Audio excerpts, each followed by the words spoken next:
All right, welcome back. Well, now we have with us, as promised, Vernice Armour, the first African-American combat pilot in U.S. military history. Vernice, it's such an honor to have you on our show. Thank you. I have to throw female in there because there'd probably be a lot of Tuskegee Airmen upset with me. That's but right. It's been an interesting journey. Yeah. Well, tell me about the road to becoming, to achieving this. Well, I actually started out wanting to be a law enforcement officer when I was a kid, about 3 or 4, and I wanted to ride a horse downtown, mounted patrol. So towards that goal, when I entered college, I was looking for something that would prepare me for that dream, and I like to call it preparing for your passion. And I saw a flyer in the student union, and it said free trip to Mardi Gras. I was like, wow, that's for me. And I didn't say vacation. You had to join the women's rifle team. But what it did was open my eyes to another venue, which was the military, that I felt could prepare me for my law enforcement career, because you couldn't become a police officer until you were 21. So I actually enlisted in the Army when I was 19 and ended up getting involved in the Army ROTC program. And there I saw a black female in a flight suit. And again, the seed was planted and the eyes were open. I was like, wow, that's cool. That is cool. Yeah, so I became a police officer, but I never forgot the image. So I went back and said, hey, why not? Marine Corps was for me because I wanted the toughest challenge there was, and ended up making history in the meantime, even though the goal was just to do something to go back and help my community with, community outreach. So tell us about your military experience. Were they tough on you? Absolutely. And I wouldn't expect anything less. Yeah. They're tough on everybody, especially the Marine Corps. People up outside, don't want to think about it, but the Marine Corps is known for being the tough and the infantry and the first to fight, first hitting the beaches. And rightfully so, the training has to be hard because you are going into those combat situations where you have to be on your A game. And if you're not thinking about those decisions and you make that mistake, then lives are on the line. Sure. Now, when you were in the Marines, right? You had all these other pilots that were training at the same time, and you had other females that were training at the same time, right? Yes. Why did they pick you to be the first, African American female combat pilot? Well, they didn't pick me.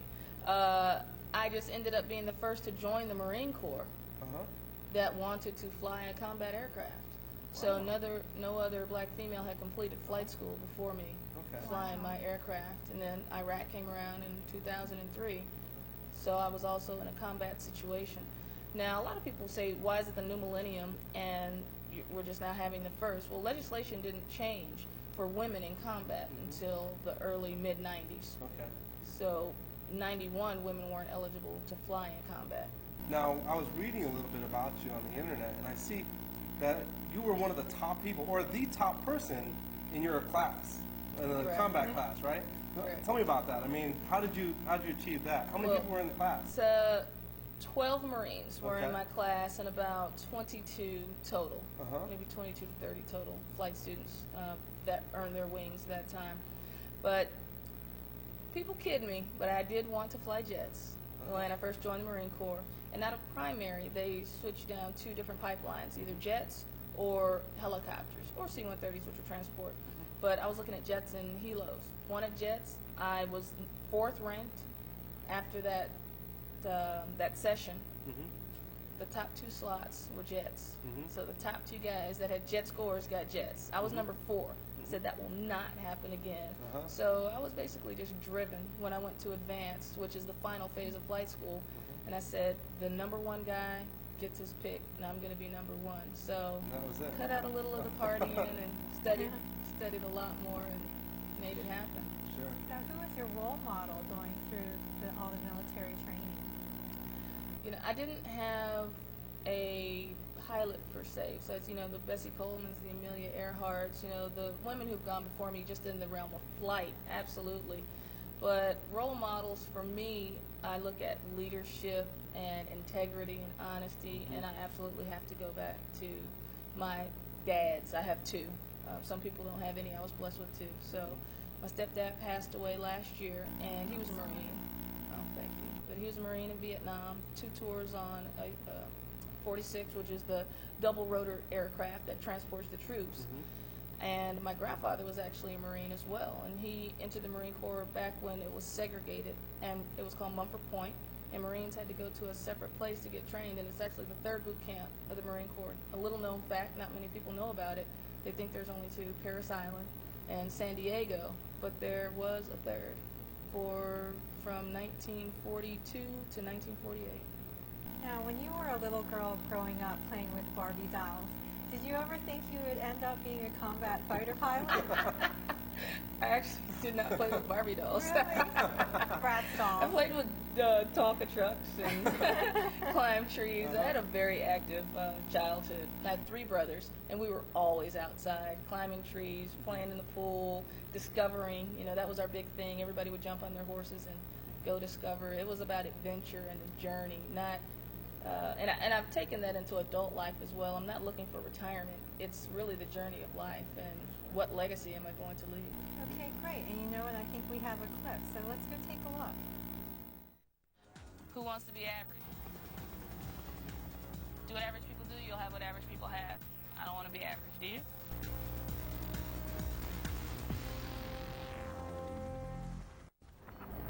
I was in the hospital, and there was another Marine there. He said he was in Najaf. Talked about being bombarded with mortars, and there was a Cobra came in, shot a missile. We paired it up, and it was one of the missions that I went on. It was like, wow, you probably saved my life. Wow, that was pretty cool. That was wonderful. That was you neat. are one cool lady. That's true. You're my idol. Not everybody gets to fly 10 feet off the desert floor. Yeah, It was that's a little higher than 10 feet, but exciting nonetheless. Yeah, but I would need a doggy bag because I get like motion sickness. You'd be all right. You'd be all right. I don't know. I don't know. Now, did you have any flight experience before you went into the military? I mean, did you fly airplanes at all or helicopters? I was a passenger on Southwest and United quite a few times since the age of 6. More peanuts, please. Right. But after well, you don't join the Marines, you become a Marine. Okay. So after I became a Marine and I knew I had that pilot slot to go to flight school, I actually was a part of the President's Squadron down in Quantico, Virginia, his helicopter squadron. And while I was there was also a civilian aero club that's located on the air facility. And I completed about 20 hours in a Cessna 152, just to kind of, again, preparing for that passion to get me geared up to do well in flight school. Is that fun? Flying Cessna? Oh yeah, absolutely. It I've got some hours great. in the Cessna. So. My last flight was my solo. The 3 touch and goes, or you're in the plane all by yourself. You're in control of the throttle, how high, how low, and just making those radio calls. It's a very freeing and humbling experience. Were you ever afraid at any point, like jumping out of planes or anything like that? Well, I haven't ever jumped out of a plane. Okay. But I'm sure there are times where I had more anxiety than others, but when you're in those moments where it is intense and you are focused, fear doesn't really have a chance to creep in because you rely so much on your training. And that's what you go back to, and that's why your troops are training so hard every day here in the States. Because when they go to Iraq or Afghanistan or anywhere else abroad, Djibouti, Africa, you have to rely on that muscle memory, just like a dancer or a football player. When the moment is there and it's intense, you do what you've been trained to do. I tell you what, this is awesome. This is awesome having you on the show here. Okay. Well, we're gonna have to take a break, and we'll be right back from top of the World Trade Center, top of the morning. Don't touch that remote.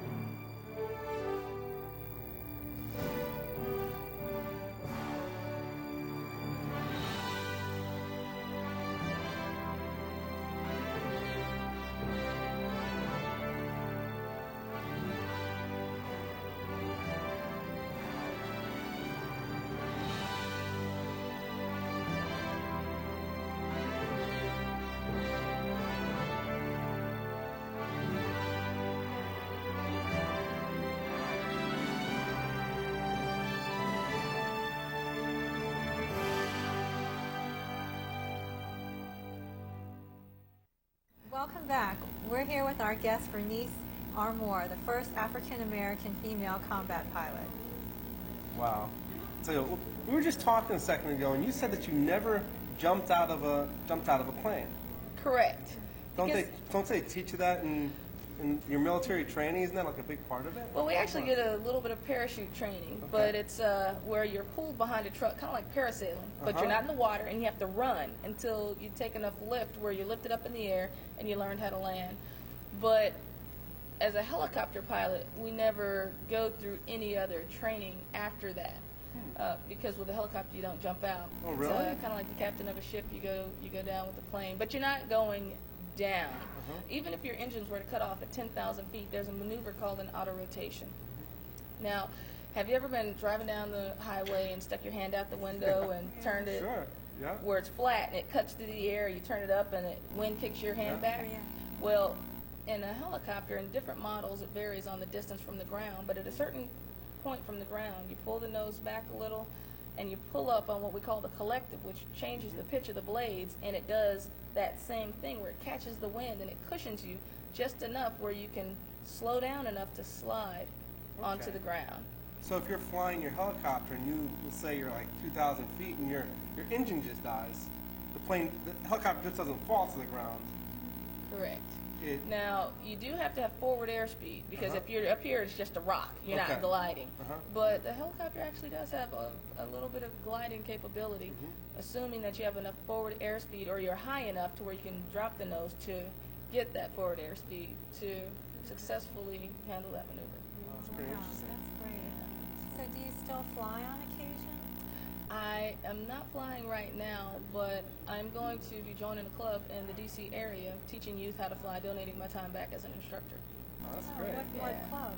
Cloud Club 2. It's actually southeast of the D.C. area. That's wonderful. Now, what are you going to be flying them in? 152s and 172s. Yeah, they're just learning, starting out, getting situated in the aircraft, and working their way up to their private pilot's license. And folks, if you happen to hear some voices in the background, we have some tours going on in the background here at the top of the World Trade Center in beautiful downtown Baltimore.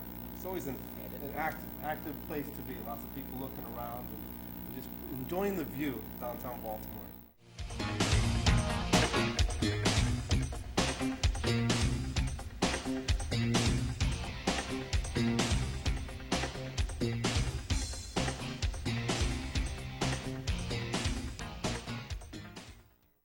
Vernice, we're so happy to have you. And you know what? I think we have another clip, so let's take a look at that.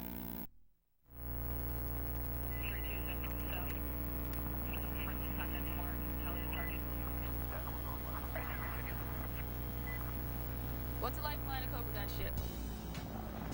Easy questions, like a roller coaster without limits. It's awesome.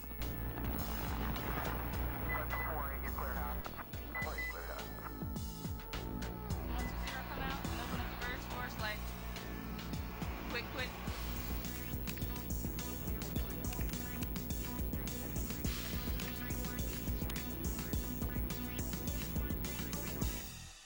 Okay, right now we're just doing a thorough pre-flight of the aircraft before we go take off. Loose? Got some loose? Yeah. You have to do it every single time you fly, without a doubt. Yeah, just tighten it. Even if you're going to sit on the deck and just turn the rotors just to check the engine, you have to do a pre-flight. Tell you, when we put the helmet on, it's game on, it's game day. Every decision is a critical decision. If you do the wrong thing, come down the wrong way, someone could get hurt. From the maintainer that turns the screw, to the guy who fixes our radios, to the pilots who fly it. It's internal to the flight. You're a part of that big green machine. You're making a difference. Valley. Training is essential. You're on the fly, boom, you get called, you go out, you don't have time to look in your tactical manual. You have to know it. And you have to be able to flip those switches and shoot that gun and get that missile off the rail. Cleared hot, Viper. To save someone's life that's on the ground. Viper 32 and 350. Vision friendly, contact mark telling you target. Viper 32, point level. Viper 32, cleared hot. Train like you fight. When we come out here, we're not looking to water things down. Air crew have to fly in different environments. We do it daytime, we do it night. Doesn't matter if it's raining, doesn't matter if it's overcast. We're still going to fly the mission. And roger that, you're approved to the BP. For the folks on the ground, they need to be able to operate with the wind blowing as you see we have around us. We need to come out here and actually bring it on, get as much as we can get, and continue with the training. Being a pilot is definitely physically demanding. You get mentally fatigued. If your body gets very tired as well, then now you have two things working against you. You know, I'm really into the weights and the lifting, and I used to want to be a bodybuilder when I was a kid, but it's okay, I'm a Marine.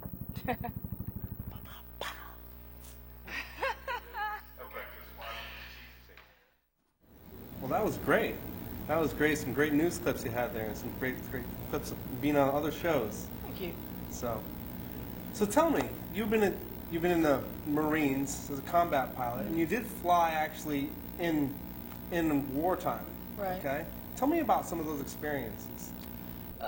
They were pretty hectic when you're in the midst of combat, but like I said, you know, you fall back on your training and your leadership skills and just your basic navigation and piloting skills that the Marine Corps has taught you. But one instance in particular, and I love to share this story because for me it's just an absolute blessing, but we were in An-Najaf, and it was the Battle of An-Najaf in the cemetery. I'm not sure if you remember the insurgents in the cemetery advancing towards the Imam Ali Shrine. And some Marines and soldiers were pinned down. They didn't have anything to shoot the target with. They were pinned down by indirect fire, which are rockets that are lobbed over, not directly, you know, shot. And they needed some air support. They called us in, and we were able to take out the building, and they were able to proceed on with their mission. When we got back to base, everything was great. They were proceeding on. But 4 months later, I was in the hospital just for routine stuff, talking to a Marine, and he had shrapnel in his leg. I was like, oh, when were you deployed? And he said he was on the 11th MEU. I said, hey, I'm on the 11th MEU. I was your air support. I was a Cobra pilot. He's like, oh, that's cool. And he talks about this mission where a helicopter came in and shot a missile, destroying the building that was targeting them. And, of course, I got excited. I'm like, yeah, that was me. But then he's just standing there. Wow. And I was talking to the Marine and excited, as you can probably imagine that. Here I'm thinking this was the same mission, but he's just looking at me. And he said, ma'am, you saved my life. Wow. Yeah, and for me, that's why we're there. That's why it's so hard. That's why the training, you know, Marines, they say we're dedicated, hardworking, anal, but it's because we have to be. Because lives are, again, they're at stake. And I'm just blessed to have been able to go over, do my job, and help the guys and women out on the ground, as well as everybody in the air coming back safely. That's a wonderful story. So tell us, after you got back from Iraq and, you know, finished up your military work, how did you get into your next phase of your life, which is doing this professional speaking? Well, it's actually something, again, that I've wanted to do for a very long time. It kind of plays into the law enforcement train, where I wanted to give something back to my society or my community. And with the speaking, when I was in junior high, I'd go back to my elementary school. When I was in high school, I'd go back to elementary school and junior high. And when I became a police officer, I was still working in the community. And when I became a Marine, I said, okay, well, you know, how is this going to play into it? And I'm deployed all the time. But since leaving the Marine Corps in August of '07, motivational speaking and professional speaking on leadership, teamwork, safety, cockpit risk management has really been an outlet for me. When I was a kid, they called me 20 questions, and my mom said, Vernice, don't your lips get tired? No! But and she told that story in front of my friends, by the way. But talking and sharing has always been something that I've loved to do, and motivating others and saying, hey, just do it. And I've tried to live that way in my life. When I wanted to be a cop, you know, I did it. When I wanted to join the Army, I did it. When I wanted to join the Marine Corps, I said, hey, life is short, why not? And people might have said, Vernice, pick one thing, settle down. But again, why? There's so much that life offers, and I want to give that message back, especially to our youth. But in corporate America and other organizations, we can use that message there as well. Sure. Now, were you on the debate team growing up? Like little Miss No, I Chatterbox? wasn't. No? I played trombone in the marching band, volleyball, basketball, softball. So I was an outdoorsy kind of person, to say the least. You were a tomboy. Absolutely. And probably could still say that today, but it's all about having fun. I just learned how to surf a couple years ago. So, Wow, yeah. that sounds cool. Great. Well, we have more with Vernice, and we'll be right back. High praise for Marine helicopter pilot back home from Iraq. Captain Vernice Armour is the first African-American woman to serve as a combat pilot in the history of the Marines. The Chicago native just got back from a second tour of duty. She got a hero's welcome and is to be inducted into the Museum of National African American Military History. CBS 2's Derek Blakely reports. Chicago-born Marine Captain Vernice Armour has been a cop, a pro football player, and now a combat pilot. But her ultimate goal is to uplift others. Just to motivate the human spirit to do more, to find the passion and the purpose, and to go for it, because nothing's impossible. It really isn't. Captain Armour was honored today by Lieutenant Governor Pat Quinn as the Marine Corps' first African-American female combat pilot. She's already served 2 tours in Iraq, and she's ready for more. I'm not sure if I'm going to be going back or not, but if I am called back, I'm ready to serve again, just like I did the last 2 times. Flying a Super Cobra attack helicopter, her job is one of the most essential and most dangerous in Iraq. Her father, a retired Army major, talked about his reaction after hearing her story about escorting a medevac chopper with another Super Cobra. And they left out together, but the other one didn't come back. And she had bullets all riddled in her aircraft. And it just dawned, I knew that was going on, but just to hear her say that, it sent chills up my spine. I probably put every gray hair in my dad's head, from me getting my motorcycle to, being a captain, wanting to be in the military, and then not just be in the military, but be an attack helicopter pilot. And in accepting her honor, Armour also wanted to remember those she left behind. And please, please, please do not forget about the troops that are still in Iraq and Afghanistan right now. They cannot be forgotten. As a child, Captain Armour wanted to be a bodybuilder. She twice won the title of Camp Pendleton's Strongest Women, and she played football for the San Diego Sunfire in a women's professional league. All this, and she's only 29. Now, Antonio and Diane, she hopes her story of breaking barriers can inspire others. During her visit, Captain Armour visited Illinois' impoverished Pembroke Township and told the kids there that no one can limit their aspirations or their accomplishments. Coming from her and her tremendous achievements, I'm sure they'll listen. Thank you, Derek. Derek Blakely reporting from the CBS 2 control room. Don't mess with the captain. Welcome back. We're here with our guest, Vernice Armour, and Vernice is telling us about her professional speaking career. So, Vernice, tell us a little bit more about what you're doing. I understand you have a book coming out. Right, it's going to be out in probably the next year, and it will be located on my website. And we can say that here, right? VerniceArmour.com, VerniceArmour, like Under Armour. So all one word, Vernice Armour. And I'm actually trying to do some community-related things as well in the area. In D.C., I'm going to be putting on a 4-week motivation leadership seminar in the city of D.C. somewhere. Not sure exactly where yet, but I believe if you're going around speaking to the corporations and the associations, well, you have to do something in the community, which is what I've always wanted to do. So, getting the sponsors, sometimes that's the hard part, but I think once people see what I'm really trying to do in the community, which is just help people get to the next level. What's your passion in life? What's itching to get out of you? What's that gift that God gave you? How are you supposed to use it? What's your purpose in your passion? How are you supposed to share it with everybody on the planet? And taking the positive steps to get there. Preparing for your passion and taking the positive steps and using it for that purpose. What legacy are we really leaving here on this planet? That's really what it's all about for me. Wow. That's a book I want to read. I want to read it. You're motivating me just sitting here listening to you. Good. Sounds exciting. So tell us a little bit more about your website and how people can get in contact with you. Well, on the website again, it's www.VerniceArmour, VerniceArmour.com. If you can't remember that, you can just go to Google and put in Vernice Armour or First Black Female Combat Pilot, and things will pop up. Well, I mentioned that I do have 2 dads. My stepdad, Clarence Jackson, I don't even say stepdad, he's my dad. He raised me since I was 6 years old, and he was a Marine. And my father, Gaston Armour, and he lives in Chicago, which is where I was born. but I grew up in Memphis, and he has just, he's been a tremendous role model in my life as well. He gives me the philosophical side, if you will, and really just the positive talk. People say 80% of self-talk is negative. Well, he's really shown me how to blossom the positive side, and I really think that's what has helped me as well to overcome obstacles that, if any, have been in the path. But I have 2 dads, and some people weren't even blessed with one, so it's a blessing. All right, well, that's it for today. Join us next time on the Top of the Morning. I'm Just Kumar. And I'm Lil Bree. Have a great day.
Sweet surprise.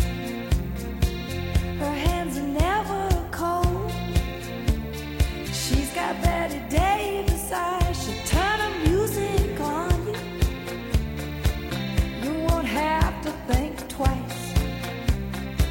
She's pure as New York snow. She got Betty Davis eyes. And she'll tease you. She'll unease you, all the better just to please you. She's precocious, and she knows just what it takes to make a pro blush. She got Greta Garbo, stand outside. She's got Betty Davis eyes.